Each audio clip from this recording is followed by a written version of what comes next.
Hey everybody, Mrs. Maloon here. I'd say this is your next episode of Vocab with Cats, but all my cats are napping. So no cats this time. However, you do have me. Yay! And this hedgehog. All right, I'm here to bring you your next 4 words for a vocabulary. So we're going to start with simper, and we're going to end with vilify. Okay, these should be words, let's see, 17. So this should be 13 through 16. Let's get it done. Let's get it done. Let's get it done. Let's get it done. All right, first word of the day is, Mrs. Maloon's going to move her face across the screen, so she's not in the way anymore. Whee! Wee! There we go. All right, simper is a verb and a noun. It means to smile or speak in a silly, forced way. Now, when they say forced, they don't mean like someone's like holding you down and saying, smile for me, dang it. They mean forced as in like you don't really feel like smiling, but you're going to smile anyway, like kind of like that. Okay. Steve Jobs wouldn't be able to build good relationships with his workers if he simpered to them all the time, right? If he just kind of placated to them, if he just kind of played along and didn't really feel a connection, but just pretended like he did, it'd be really hard to build good relationships that way. As a noun, it's a silly or forced smile. Okay. So the verb is the action of forcing a smile. You can also have a simper, and it can be a thing. It can be the fake smile that you're wearing. Okay. Jobs' workers would not trust him if he continuously wore a simper on his face because he would seem fake, right? If you're constantly, oh, that's so nice. Oh my God, it's so great. Okay. If you're constantly like that all the time, people aren't going to believe you when you are saying that you're interested in them or their life, right? Because they don't think that you really mean it.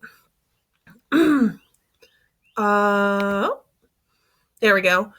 So this is obviously kind of a simper, right? Kind of forcing that smile. I've always thought of these Willy Wonka memes as definitely kind of a simper, right? Because he's always got that look like, oh, you're cute. You think you know what's going on and you don't. Oh, right? He's always got that look on his face. So how do you feel when people simper at you? How does that make you feel when somebody's kind of being fake at you like that and you know it, you can tell? Remember, if you want to play along on Pear Deck, you can always follow the link that's on the opening slide of this PowerPoint, and you can actually type in your answers as we go along, okay? Next word is steadfast. Say it with me, steadfast. Beautiful. It's an adjective. It means firmly fixed, constant, not moving or changing. So if you are steadfast, that means you are rooted. Okay, you're not changing your opinion or your beliefs or anything like that. You are in one spot. Okay. So Steve Jobs had to remain steadfast in his dream of building a tech empire in order to be successful.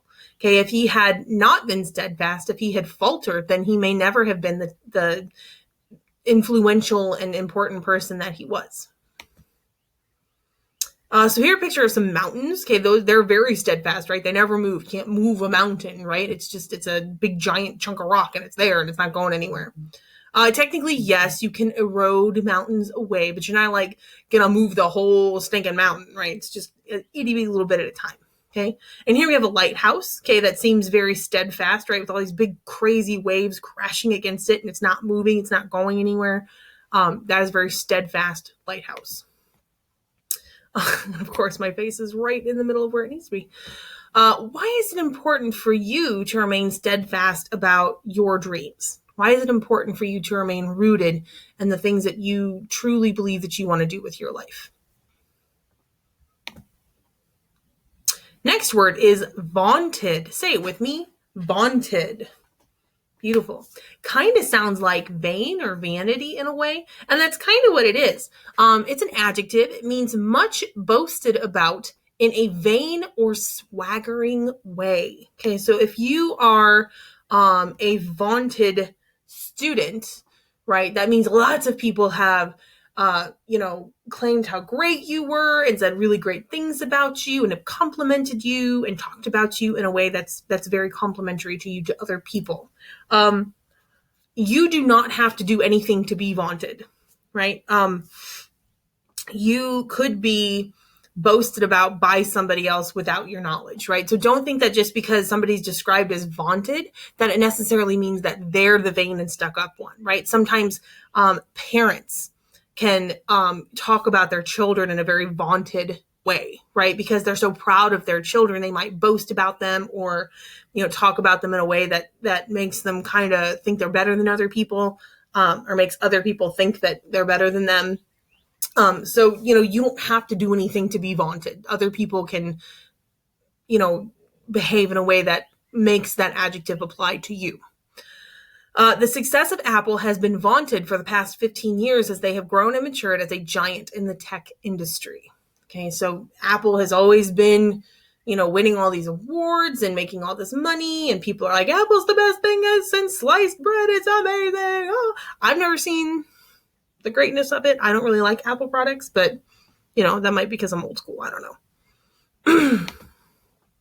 know. Here we go. We have a guy who seems very vaunted here because he's pointing out his army stripes. He's like, oh, look at me. I'm a lieutenant. I don't know if you probably have a better idea of what that means than I do, but he's like, oh, look at my stripes. That means I'm a higher order than you in the army, so you have to do what I say.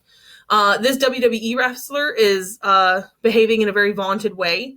Because he is very like, woo, I'm the best, what you got? And kind of standing up and be like, woo, it's all me. Okay, behaving in a very vaunted style. What is an accomplishment that might make someone vaunted? What's something that someone can do that might give them that attention and that boasting from other people that might make them a vaunted person? Last word for today is vilify. Say it with me. Vilify. Good. It's a verb. It means to abuse or belittle unjustly or maliciously. Okay, what that, unjustly, maliciously. Unjustly means they didn't deserve it, right? They don't deserve to be belittled or abused in that way. A lot of times if we have characters who are, people just don't like them. Like they're not necessarily a bad character or the bad guy in the story, but people just don't like them. A lot of times they can be vilified by readers. Okay. Dally, okay. Dallas Winston in The Outsiders, was a very vilified character until y'all got to chapter 6. Okay. And he and Johnny and Ponyboy are running into that church to save those kids, right? He was a very vilified character because he was mean. He was kind of cold-hearted, didn't seem to really get along with anybody the way other people did. He kind of had a chip on his shoulder. So people really didn't like him. But then he does this very heroic act and people change their minds about him. Even though Steve Jobs used to vilify Bill Gates, Gates invested millions of dollars into Apple anyway. So Gates and Jobs would vilify each other, obviously. But the company was trying to get Bill Gates to contribute or invest with them. And Bill Gates is like, not without Steve Jobs at the helm. So even though they vilified each other, they did respect each other's work in their industry, which I thought was pretty cool. Here we have the big bad wolf, right? People vilify that character a lot because he's huffing and puffing and blowing those little piggies' houses down. Maybe there's a story out there where he's the good guy. Maybe something, bad has happened to him. Here we have Neville Longbottom. Again, a Harry Potter reference here. If you have read Harry Potter, Neville is often the receiver of belittlement and embarrassment and mean-spirited comments because, he's a little different than a lot of the other wizards there at Hogwarts. And a lot of people vilify him and make fun of him and tear him down, even though he doesn't really deserve that kind of behavior. Okay. How do you think you would feel if people attempted to vilify you? How would you handle that? What would you do about that? How would you feel about that? Okay. And those are our words today. So hopefully next time I'll have a kitty cat co-host, but I don't know. We'll have to see. Check in tomorrow for your last 4 words of Unit 13. And thanks for hanging out with me today, guys. Bye.